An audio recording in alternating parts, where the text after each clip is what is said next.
Bom dia, seja muito bem-vinda nessa sexta-feira a mais essa live de aquecimento para o nosso evento que vai começar no dia 11 de abril. Nosso evento, Semana Carreira Pós-Maternidade. Desculpa, 11 não, gente, dia 5, tô louca. Vai começar dia 5 de abril. 5 de abril. Gente, vamos escrever aqui 5 de abril?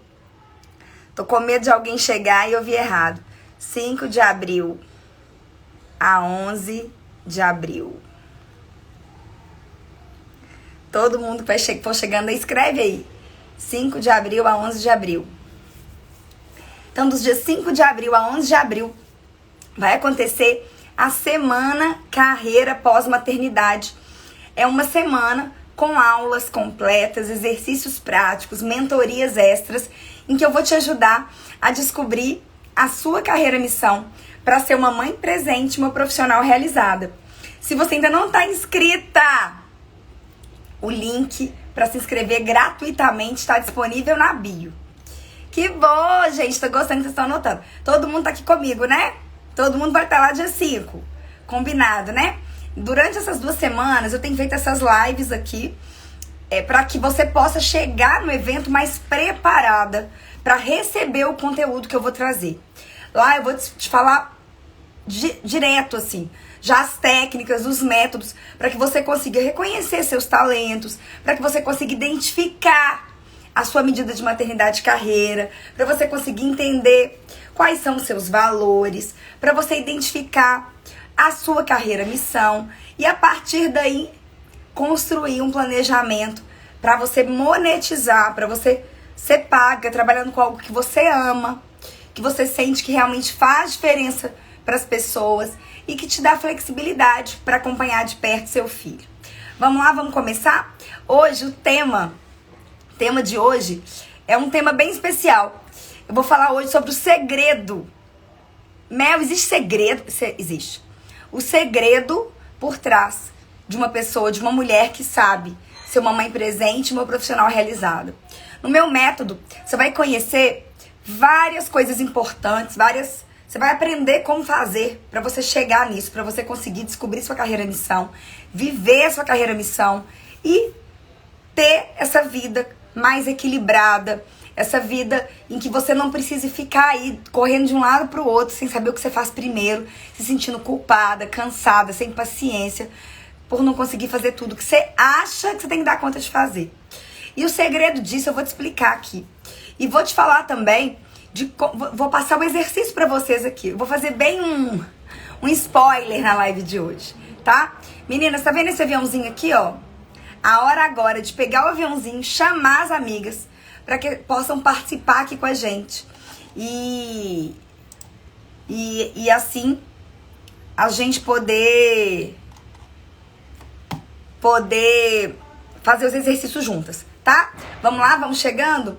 Gente, eu falei pra vocês desde a segunda-feira da minha sugestão de ter um caderninho, né? Separar um caderninho, uma caneta, que você vá construindo ali os seus conhecimentos, os seus aprendizados ao longo desse período.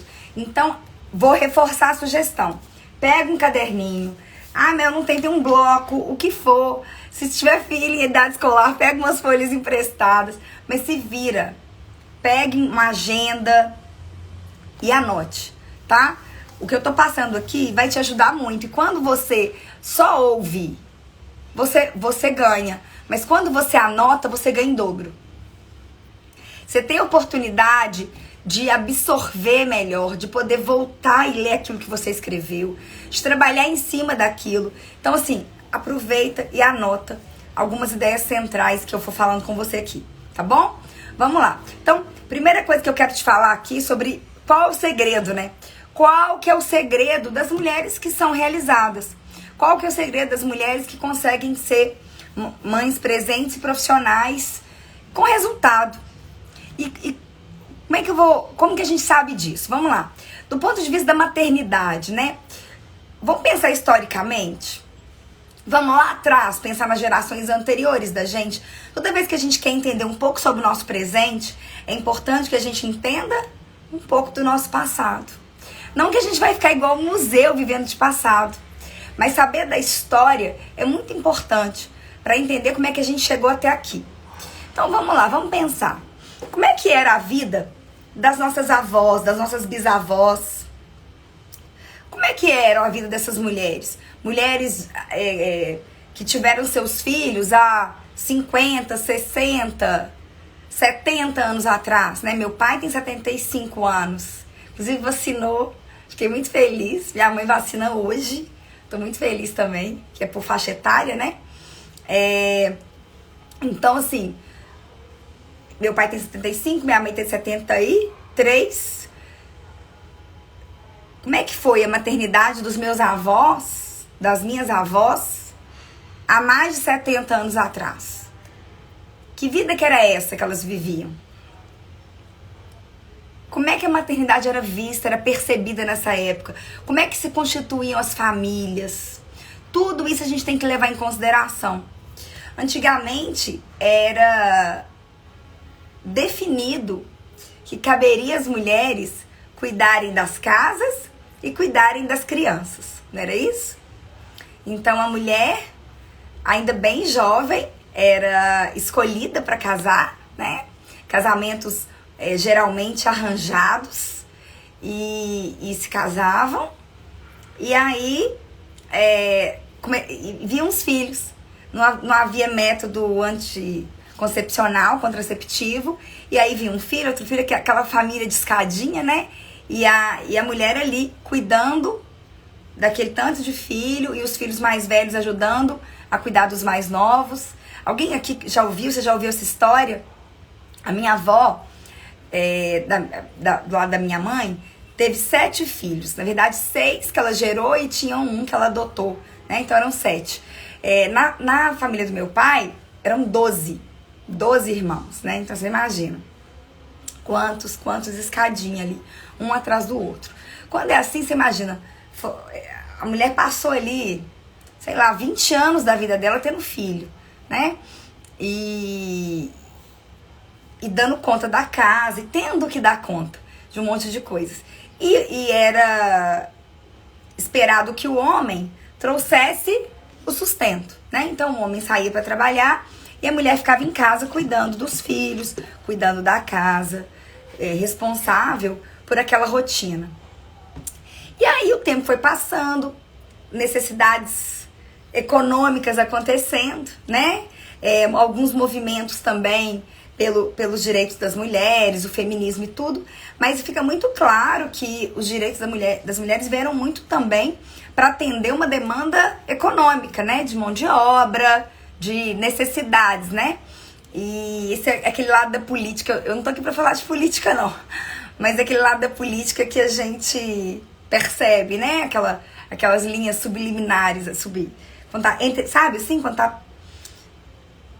Vamos ver se ninguém vai perceber, né? Mas tá ali. E aí as mulheres começaram a ir pro mercado de trabalho e começaram a atuar, mas não deixaram de ter suas funções em casa. Então começou aquela história, né? Mulheres que precisam trabalhar como se não fossem mães, e mulheres que devem ser mães como se não trabalhassem. Mas não era direito da mulher estar em todos os lugares e fazer qualquer tipo de trabalho, não. Havia alguns trabalhos específicos que eram destinados às mulheres. E com o tempo, né? Eu até fiz uma pesquisa aqui para trazer para vocês sobre algumas conquistas, sabe? Pra gente poder falar desse histórico. Aí você pode dizer assim, Mel, mas como que você tá... Por que isso tem a ver com eu ser uma mãe presente, uma profissional realizada?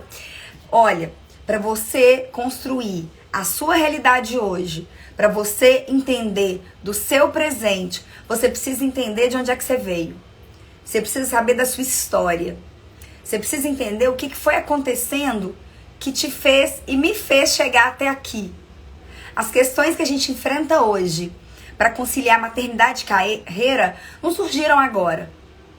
São questões que são desdobramentos de outras realidades que vem acontecendo há décadas e décadas e décadas. E é por isso que a gente precisa voltar para a gente entender sobre isso. E aí eu fiz uma pesquisa aqui, como eu estava dizendo. Deixa eu entrar aqui para te mostrar. uma pesquisa falando sobre as conquistas das mulheres ao longo do tempo, né? Numa linha do tempo. Pronto, achei aqui, ó. Bem interessante. Vamos lá. Gente, vamos prestar bastante atenção, porque, ó, a gente fala muito pouco sobre isso. A gente tá sempre assim, as mulheres precisam ter oportunidades iguais no mercado de trabalho. O mercado de trabalho não enxerga as mulheres como deve enxergar, pela sua produtividade, pela sua competência, pela sua capacidade, mas pelo contrário, o mercado de trabalho recrimina pelo fato da mulher ter filhos e a sociedade a julga como a principal cuidadora da criança, ou seja, aquela pessoa que vai precisar abrir mão, né, de várias coisas, entre elas carreira e oportunidades, né? Muitas mulheres não deixam de trabalhar, mas às vezes deixam de se candidatar para um processo de promoção, para alguma oportunidade de crescimento, pela preocupação de não conseguir conciliar, pelo não desejo de ficarem mais ausentes de casa. Então, assim, a gente fala muito sobre essa parte, né, da nossa realidade hoje, mas a gente fala muito pouco sobre essa história lá atrás, sobre o que aconteceu, né, como é que a gente chegou aqui.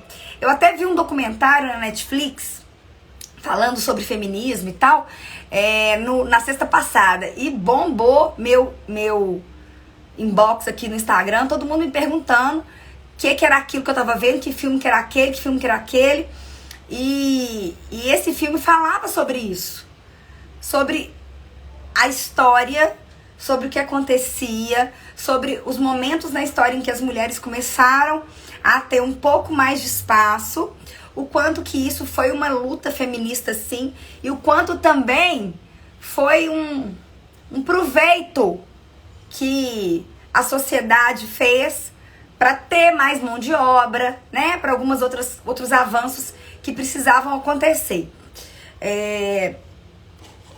Então vamos lá, para a gente poder falar sobre essas conquistas. Gente, olha isso, até 1827, mulheres, meninas, não frequentavam escola. Pensa, os meninos estudavam, as meninas não.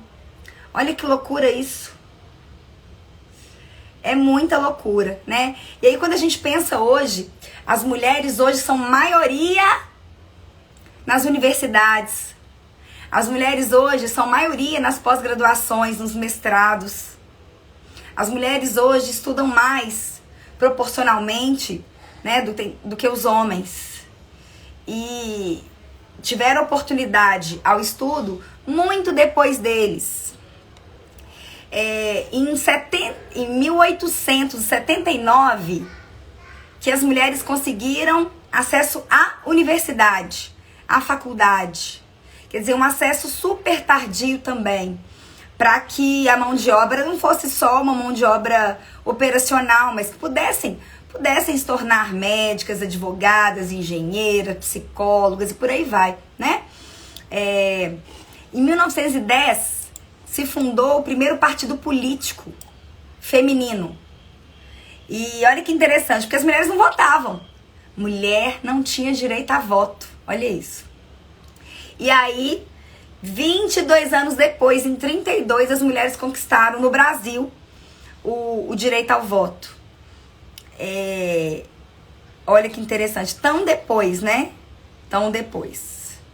Gente, dá vontade de ficar entrando, contando o histórico disso tudo, que é muito, muito rico e faz a gente entender muita coisa.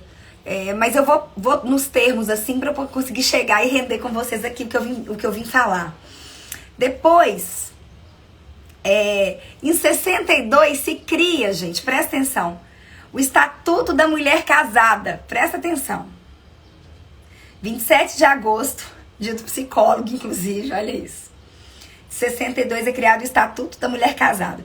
O que é isso? O que é o Estatuto da... Gente, vê isso. Era um estatuto permitindo que as mulheres poderiam sair sem precisar da autorização do marido. Porque as mulheres já tinham o direito de trabalhar, mas elas não tinham elas não tinham direito se os maridos não permitissem.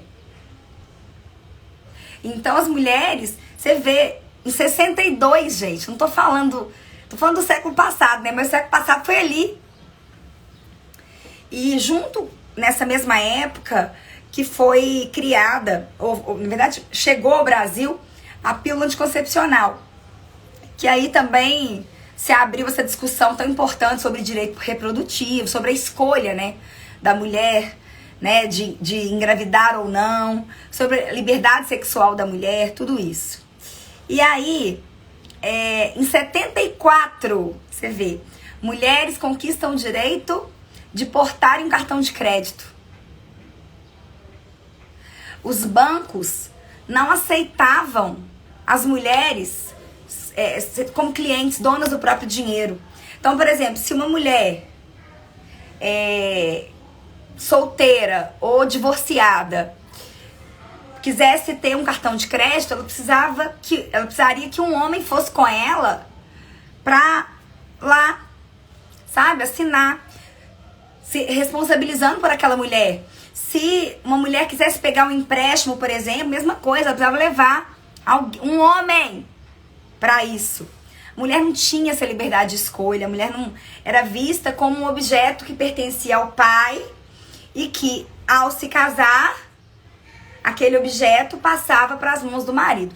Existe uma aspas, piadinha, que fique bem claro as aspas que eu tô colocando nessa palavra, piadinha, que diz assim, eu acredito que isso deve ter acontecido em muitas famílias, mas eu já soube dessa história na minha família, de que quando acontecia uma briga no casamento, com o casal, né, tinha um desentendimento, que o marido dizia assim, eu vou te devolver pro seu pai. Eu vou te devolver pro seu pai. Então, assim, é como se realmente a mulher fosse um objeto que havia sido cedida do pai para o marido, né? E que se não se comportasse como esperado, poderia ser devolvida. Olha que seriedade. Aí depois, em 77, veio a lei do divórcio. Aí depois, em 79, mulheres garantem o direito à prática de futebol. Olha isso. Em 41, gente, olha que interessante.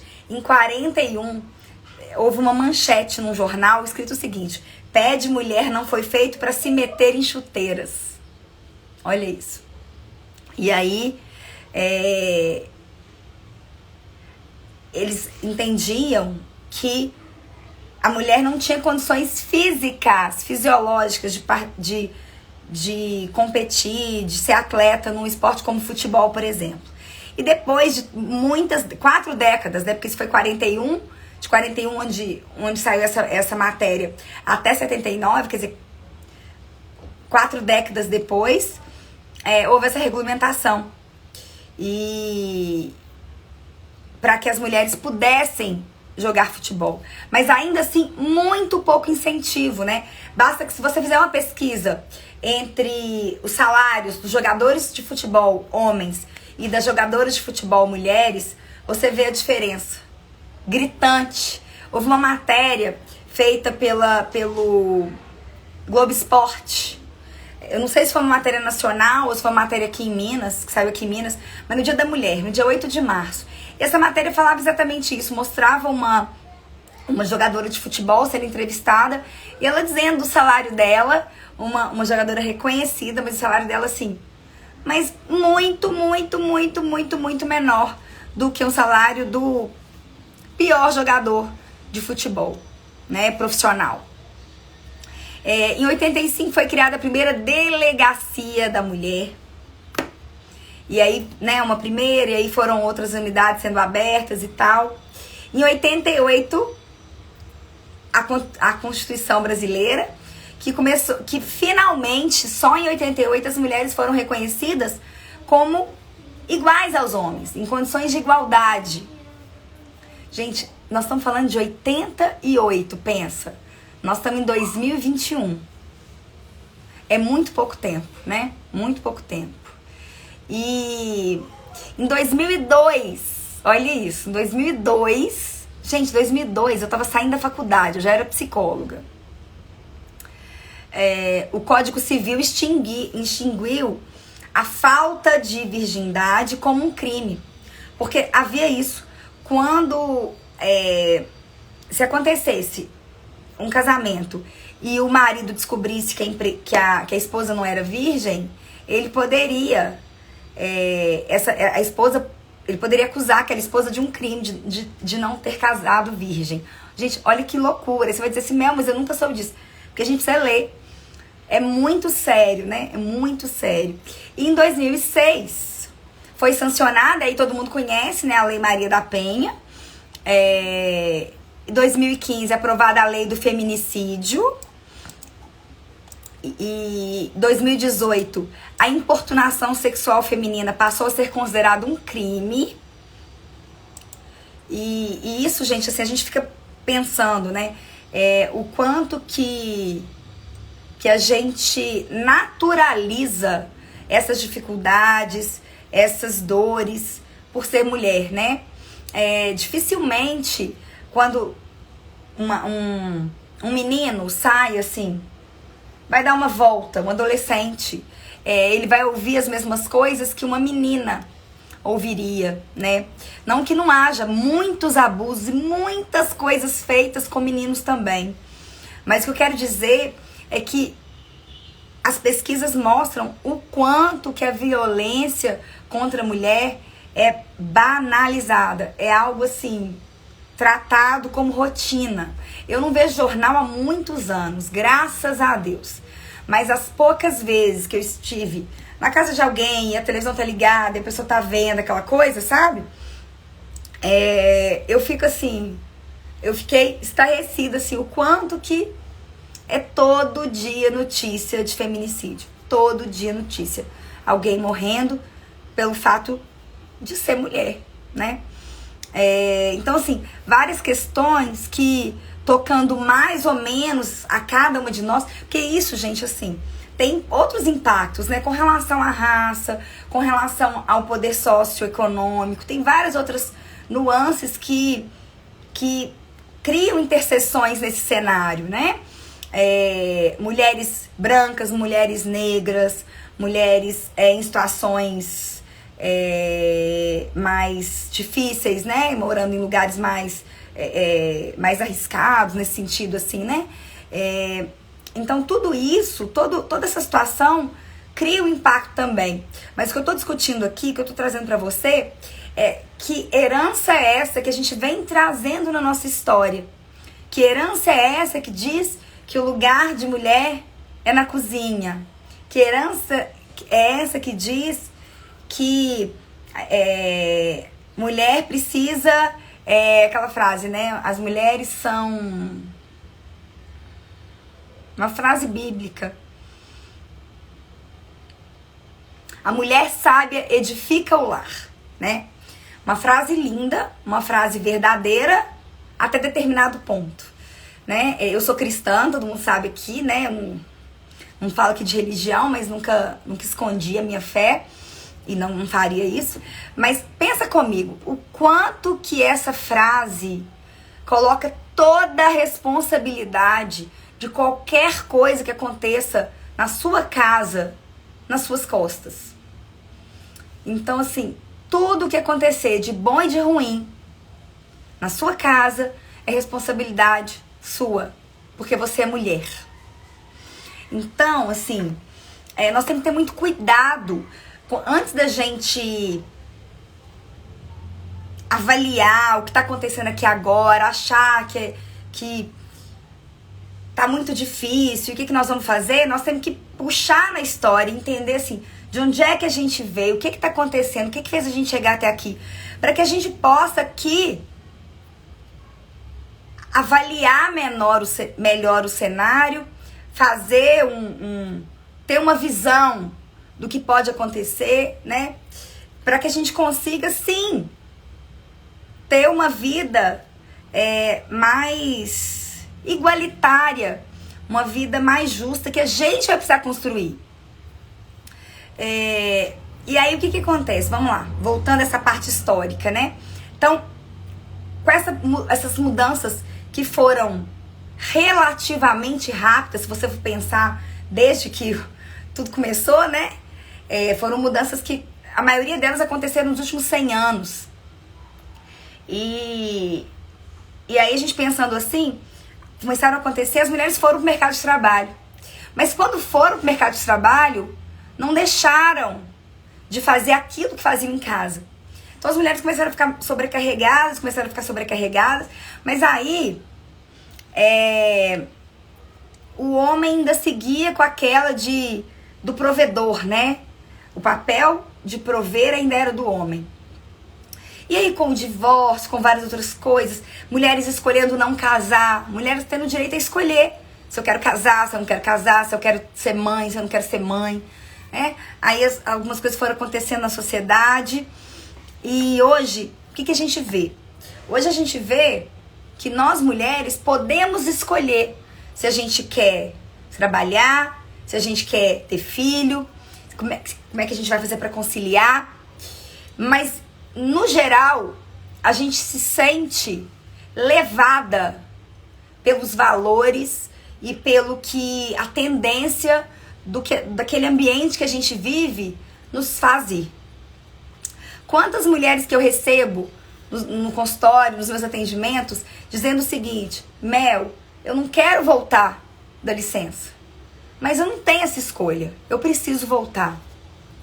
Eu vejo outras mulheres falando: Mel, a coisa que eu mais quero é continuar crescendo na minha carreira, mas a minha família julga um absurdo eu não querer ficar com meu filho, eu querer trabalhar o dia todo. Então hoje, se por um lado a gente vem de muitas conquistas, muitos avanços que não foram fáceis conquistar, por outro a gente está numa situação hoje de se cobrar, ter que dar conta de tudo, de se cobrar, ter que atender todas as expectativas. O segredo para você ser uma mãe presente, uma profissional realizada, é você se permitir conhecer e viver a sua medida única de maternidade e carreira. Você entender que existe uma medida única. A medida das nossas avós era simplesmente carreira zero, maternidade 100, carreira zero. A medida das nossas mães, algumas delas, algumas mulheres dessa outra geração, era carreira 80, maternidade 20, né? E a nossa geração é uma geração que é muito diversa. Muitas mulheres param de trabalhar para estar com os filhos, outras continuam a trabalhar, algumas continuam a trabalhar, mas não tão felizes. Outras largaram tudo para ficar com os filhos, mas se sentem culpadas, se sentem inúteis, se sentem improdutivas. Então, o que você precisa fazer, independente de qual seja a sua situação atual, é você entender qual a sua medida de maternidade e carreira. O segredo é você viver a sua medida de maternidade e carreira. O segredo não é você querer agradar todo mundo. O segredo não é você abrir mão da sua carreira para ficar com seu filho. O segredo não é você abrir mão de ser uma mãe presente para trabalhar, para ter o seu dinheiro, para ter a sua independência. O segredo é você se reconhecer no seu limite.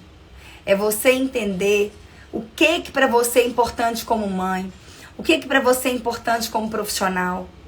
E a partir daí, você construir a sua carreira respeitando essa medida de maternidade e carreira. Para algumas mulheres, basta fazer uma adaptação. Já trabalham com o que gostam. E aí vão se adaptar para um formato em que caiba a maternidade. Que o trabalho caiba na sua vida. E não a sua vida tenha que se espremer no trabalho. Que você tenha tempo para você, para sua família, para amizades, para questões sociais, questões espirituais e tudo mais que faz parte da nossa vida. Que você possa priorizar aquilo que importa para você. Que você entenda que a sua medida de maternidade, de carreira, não é a medida da sua mãe, da sua sogra, da sua tia, da sua vizinha, da sua amiga. Que não é porque todas as mulheres da sua família pararam de trabalhar para ficar com os filhos que você é obrigada a parar também. Não é porque todas as mulheres da sua família passaram em concurso público que o destino da sua vida é passar uma vida como servidora pública. Não é porque todas as mulheres deixam seus filhos com 4 meses num berçário e voltam a trabalhar, ou deixam com as avós, ou com uma babá, que você precisa também fazer essa escolha. O ponto aqui não é sobre um caminho. O ponto aqui é sobre você se ouvir e se dar o direito de escolha. De você conseguir se fazer responsável pelo que você quer viver. Pela mãe que você quer ser. Pelo profissional que você quer ser. Pela mulher que você é. E que tá aí se descobrindo pós-maternidade. Que tá aí se reinventando pós-maternidade. O que eu quero te falar aqui é sobre você entender que você não precisa dar conta de tudo. E que não existe um único caminho, não existe certo e errado nisso. Errado é você ter uma vida que não faz sentido pra você. Errado é você passar o tempo todo no trabalho pensando no seu filho. Ou passar o tempo com seu filho se sentindo frustrada por não trabalhar. Uma outra coisa importante que a gente precisa entender, ao longo do tempo as mulheres foram assumindo lugares fora de casa, né, em outros lugares, outros centros. E os homens começaram a passinhos pequenininhos a se responsabilizarem também, a compartilharem os cuidados com os filhos e com a casa. Para alguns homens, isso tem acontecido de uma forma mais natural. Aqui em casa, a gente nunca teve essa divisão, assim, de... Aqui em casa, todo mundo sempre fez tudo em casa e todo mundo também punha dinheiro dentro de casa. Mas eu percebo que em muitas famílias não é isso que acontece. E muitas mulheres ainda ouvem do marido: ah, eu não tenho tempo para cuidar de nada da casa porque eu já trabalho muito. Como se aquele período que aquela mulher que abriu mão de uma carreira para estar com os filhos, o dia inteiro ali cuidando das famílias, ela não estivesse trabalhando. Como se aquilo ali não fosse trabalho. Eu vou contar pra você, eu amo estar com meus filhos, é uma delícia estar com eles, me divertir com eles, ter momentos bons, jogar jogo da memória, nadar, fazer carinho, ver um filme junto, comer uma refeição gostosa, dormir agarradinho, é uma delícia. Mas a rotina, a preocupação de todos os dias, educar, não é tão leve assim, né? E aí tem momentos que estar no trabalho é mais leve do que estar de folga com meus filhos. Já se sentiu assim? Já sentiu quando você está trabalhando, você está descansando? A gente fala pouco sobre isso, né? A gente fala pouco sobre essa sobrecarga materna. E essa sobrecarga não é só física, não é uma sobrecarga assim, pega o bebê, faz o bebê dormir, dá banho, cozinha, arruma, não sei o que. Não. É uma sobrecarga muito grande aqui, ó, mental, emocional, em função disso que a gente chama de carga mental, que a mulher, no geral, assume sozinha. Quando a criança tem uma febre, quem vai lá dar o remédio? Quando a criança acorda de madrugada, né, um bebê, quem vai lá pegar o bebê? Ah, Mel, a mãe, porque a mãe amamenta. Eu vejo famílias com dinâmicas do pai levantar, pegar a criança e trazer para a mãe amamentar. Eu vejo dinâmicas de bebês que têm refluxo, que precisam ficar levantadinhos depois de mamar, em que a mãe amamenta e o pai fica de madrugada segurando o bebezinho, naqueles 30, 40 minutos pós-mamada.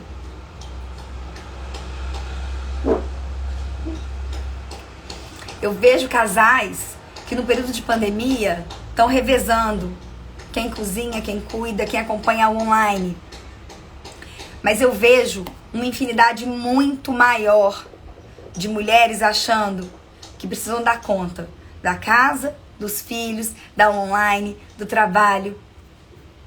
Enquanto seus maridos se fecham nos escritórios home office, cumprindo sua jornada de 8 às 18.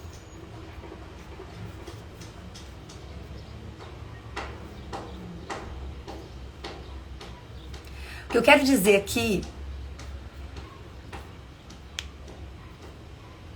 que para você viver sua medida de maternidade e carreira, você vai precisar de rede de apoio. E para isso, sabe o que você precisa?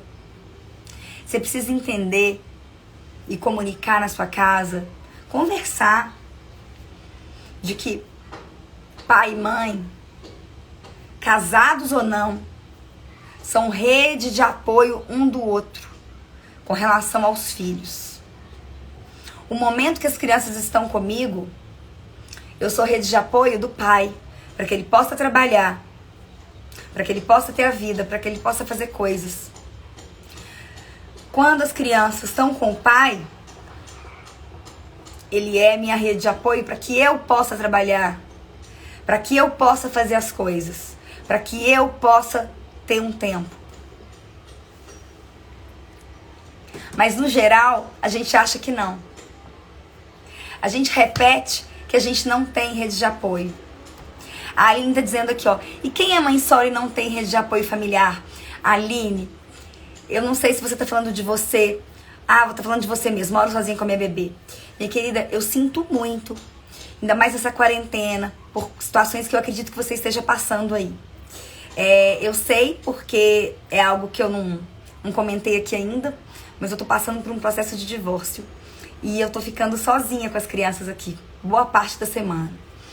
E não é fácil, mas o que eu quero te dizer é o seguinte: independente do estado civil, independente de você ter uma relação ou não com o pai do bebê, independente do que seja, nenhuma mulher cria um filho sozinha. Nenhuma mulher. O filho, ele não é só responsabilidade da mãe. E tampouco não é responsabilidade da mãe e do pai. Mel, como não? Não. Se acontece uma coisa com uma criança aqui, do prédio que eu moro, a responsabilidade não é só dos pais dela. É minha também que tô aqui. Se algo acontece com qualquer criança, eu tô andando na rua e tem uma criança, aquela criança, ela é uma responsabilidade não só da mãe ou do pai, mas de cada pessoa que passa ali na frente daquela criança. Então, nós precisamos entender isso e fazer umas pelas outras. Eu vejo mulheres se apoiando muito nesse sentido. Eu vejo um novo tempo de mulheres se apoiando. Talvez seja esse caminho que você tenha que buscar. Esse caminho de ter pessoas que você pode ajudar e que podem te ajudar também. Tantas mulheres que hoje precisam de alguém que fique com o bebê para que elas possam resolver um problema. Mulheres que precisam trabalhar e não tem com quem deixar seus filhos. Nós estamos num período de isolamento social grande, né? Onda roxa aqui em Minas. Não se sai até dia 4 de abril, não sei Quem tá vendo ao vivo aqui agora, ótimo, hoje é dia 26 de março.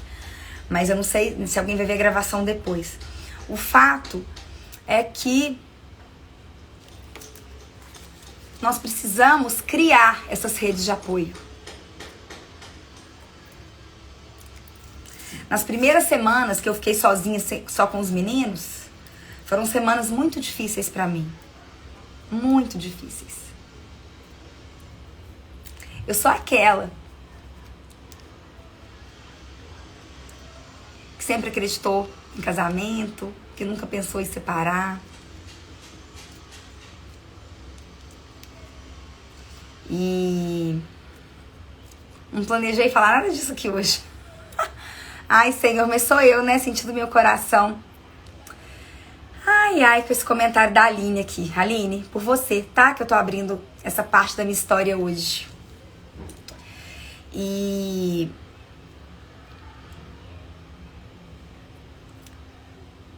nessas primeiras semanas, em que eu me senti muito sozinha aqui, eu tive apoio de outras mulheres. Eu tive a ajuda de outras mulheres que vieram, que cuidaram, que me ajudaram a cuidar dos meus meninos.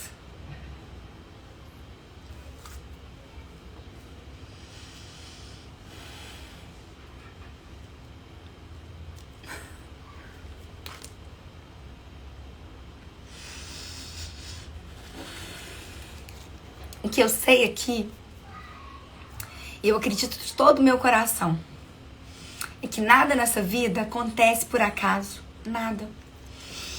Eu sei que tudo que acontece na minha vida vem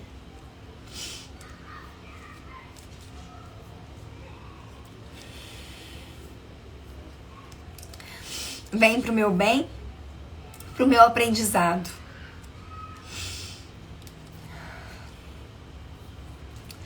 E que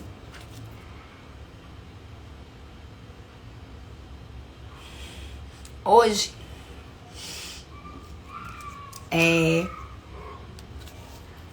em função de tudo que eu tenho vivido nesses últimos meses, desde o ano passado, me mostra tantas outras realidades em que a gente precisa conhecer, independente de ser na nossa pele.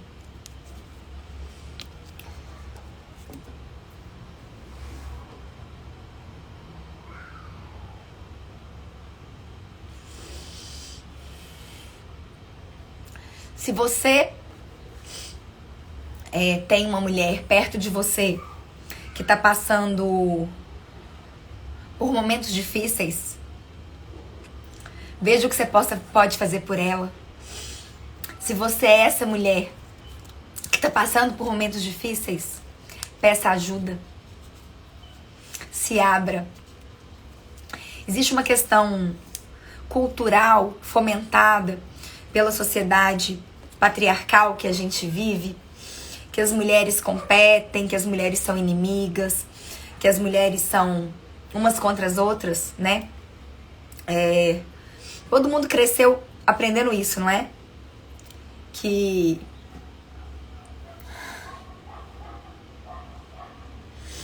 todo mundo cresceu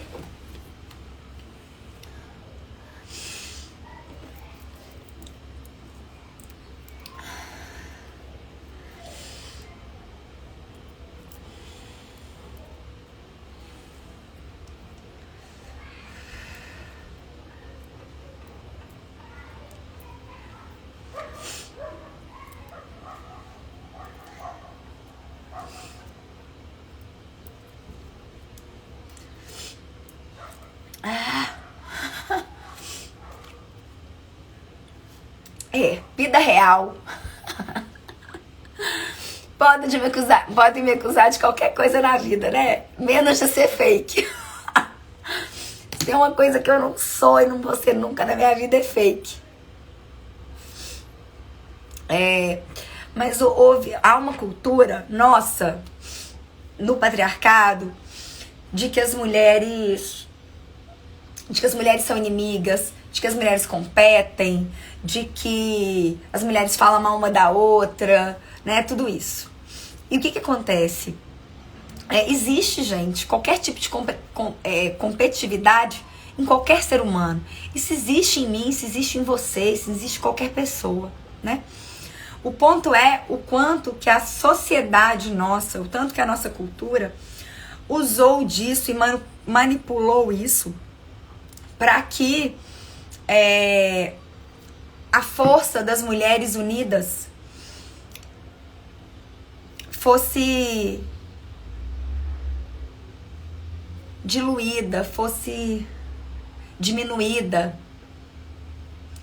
Quando você vê mulheres juntas, é impressionante o poder, é impressionante a força que você sente. Eu tô sempre cercada de mulheres. Eu escolhi, ouvindo esse chamado de quando eu descobri minha carreira missão, eu entendi que o meu papel é ajudar mulheres e mulheres e mulheres, e o quanto que isso impacta nas famílias, e o quanto que isso impacta na sociedade como um todo, eu entendo realmente como algo que faz diferença, né? Mas eu vejo o quanto que as relações entre as mulheres muitas vezes ficam ruídas por essa visão tão deturpada, tão fomentada social, sabe? Dizendo dos conflitos, dos problemas, das rivalidades entre as mulheres. E colocando que com os homens não. Havia uma frase, eu lembro quando era adolescente, é muito isso, assim, né? Eu adoro ter amigo homem, porque não tem frescura. Olha isso, gente, o quanto que a gente muitas vezes é machista, né? Nós mesmos. Voltou. Falei, gente, será que eu tô mexendo? Será que eu tô cutucando demais? Falando desse tema, aí o sinal foi embora e quase que a live cai.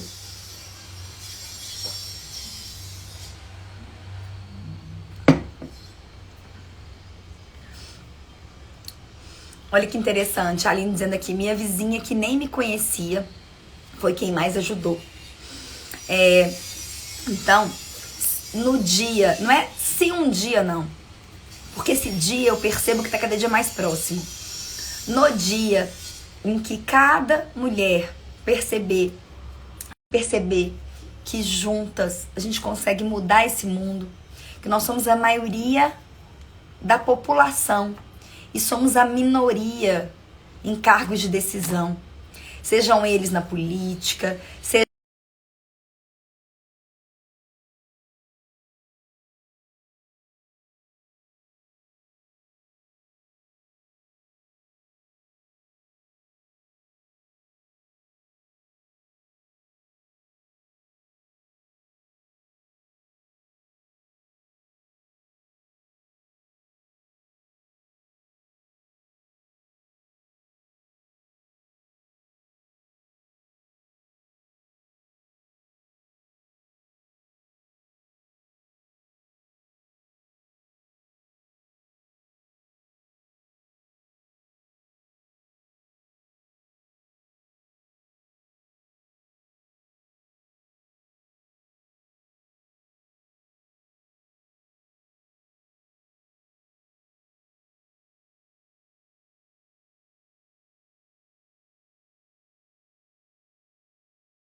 pronto, voltou. Parece que pausou, mas voltou, gente, voltou. Vamos lá.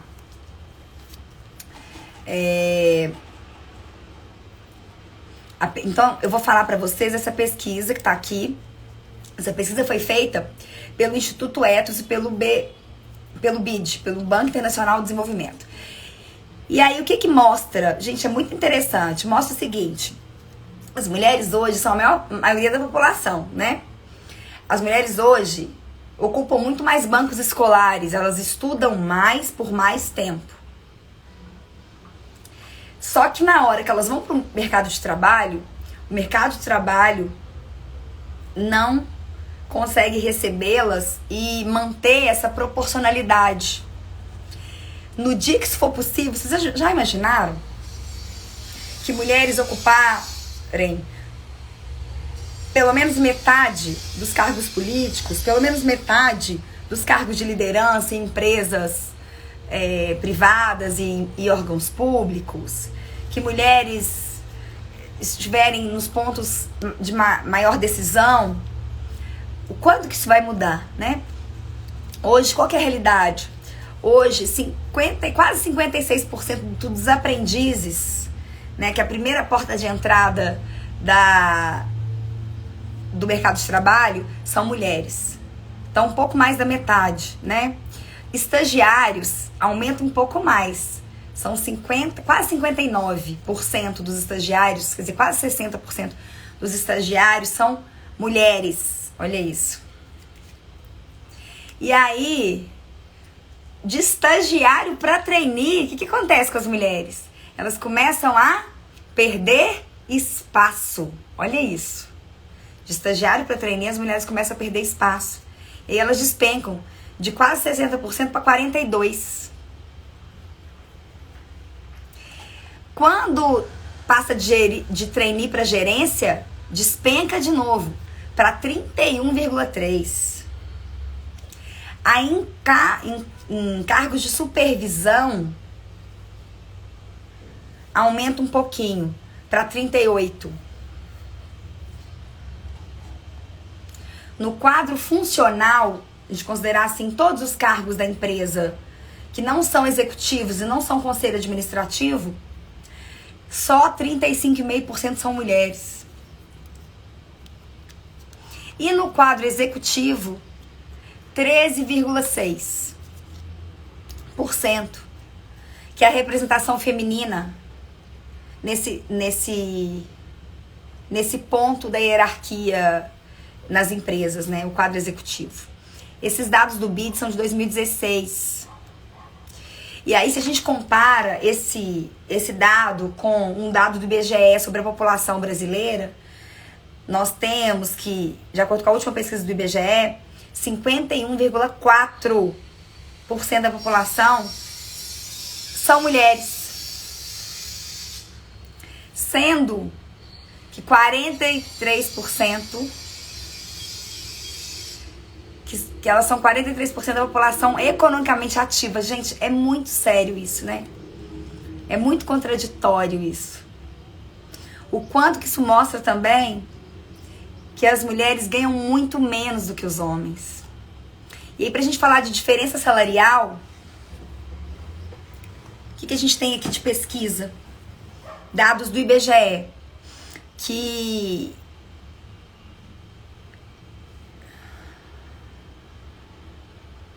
em média, cada mulher recebe 72% do que recebe um homem. 72% do que recebe um homem.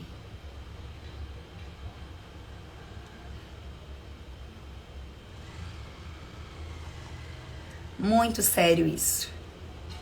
E é o cenário que a gente vive. E isso se torna mais sério quando a gente coloca outras variáveis nessas pesquisas, como, por exemplo, a questão racial, né? E aí a gente vê o quanto que mulheres negras sofrem mais ainda que mulheres brancas. Muito mais. Tem uma pesquisa aqui, essa pesquisa do BID, que diz o seguinte: que a taxa de desocupação de mulheres brancas, gente, é metade das mulheres negras. Olha isso. Enquanto a renda das negras é praticamente metade da renda das mulheres brancas. Olha que sério isso. Quer dizer, são questões sociais mesmo, heranças aí, que ficaram aí, que precisam ser resolvidas ao longo do tempo, né? Compensadas ao longo do tempo, adequadas. Trouxe um tema hoje denso, né? Trouxe um tema difícil. Algumas situações vieram à tona. O Instagram deu um jeito de dar uma travada aqui também, né? Mas conseguimos chegar até o final. Eu quero te pedir para seguir comigo. Na próxima semana, a gente vai ter mais uma semana de aquecimento. Live de segunda a sexta, às 9 da manhã e às 19 horas. Posso contar com você? Às 9 da manhã, às 19 horas? Eu te espero. Hoje, às 19, eu vou fazer uma sessão de mentoria. Meninas, se algumas de vocês aqui, Gisele, Andréia, Pri, Aline, Mari, quem mais comentou muito comigo? Comentou mais comigo aqui? Camila, Cláudia, Daiane, viu? Quiserem vir, peguem o link entrem no canal do Telegram, peguem a senha lá e venham participar da live, tá bom? Hoje às 19 horas tem mentoria. Combinado? Meninas, um beijo. Até logo às 19 horas, te espero. Tchau, tchau.